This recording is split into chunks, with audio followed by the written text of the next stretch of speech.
One thing that I appreciate a lot more of these days is note-taking. I realize that I can't remember every single teaching, every single verse, or every single message that I ever hear.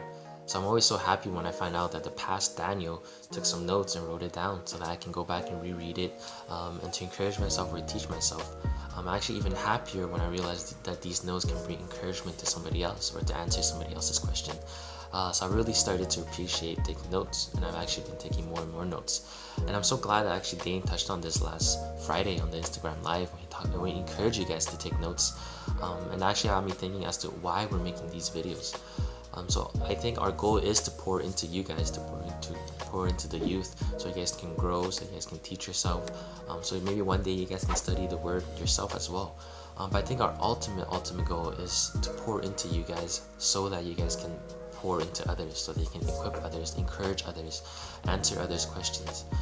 So I really want to encourage you too, to instead of just receiving from Sunday service, from youth, learn to write it down, learn to take notes, so that one day you can extend the knowledge and extend the encouragement and the love to others. I really think that the teaching is not intended to stop with you, but it is intended to spread through you. Just as we are called in the Bible to go and to baptize and to teach. So my message today is going to focus on Matthew 28. It's a very famous passage. I'm sure you've all heard of it. And verse 19 goes like this. Therefore go and make disciples of all nations, baptizing them in the name of the Father, and of the Son, and of the Holy Spirit, and teaching them to obey everything I have commanded you, and surely I am with you always to the very end of the age. So this is obviously a very famous commandment to all Christians. And why am I talking about this today? Why do I want to focus on this today? So a very important thing these days is disinfecting.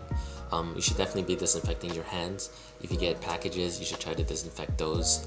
If you go buy grocery, you should also try to disinfect as many items as you could. So all this talk about disinfecting really got me thinking about a term that I read about in a book called Radical by David Platt. And this term is disinfecting Christians. And actually David Platt is urging us not to be disinfecting Christians. And what did he mean by this? He meant two things.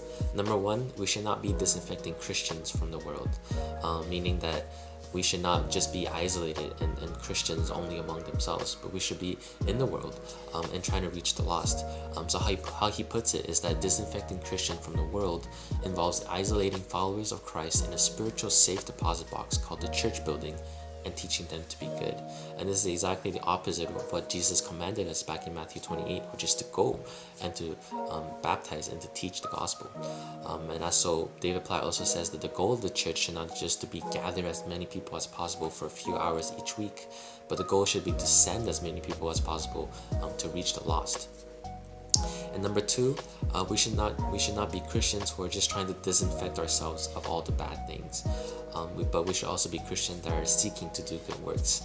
So how he puts it is that we are holy not just based on what we avoid or what we don't participate in, but we are holy also based on what we do.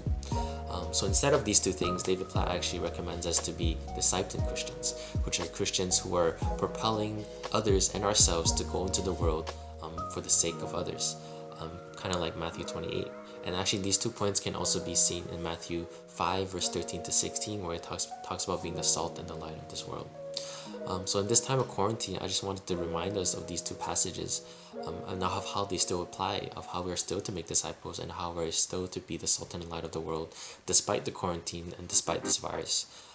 So let us, even in this time where we're isolated, let us still try to connect, and let us not disinfect this world of Christians, and let us not just try to avoid everything that's bad and everything that's sinful, but also strive for good works.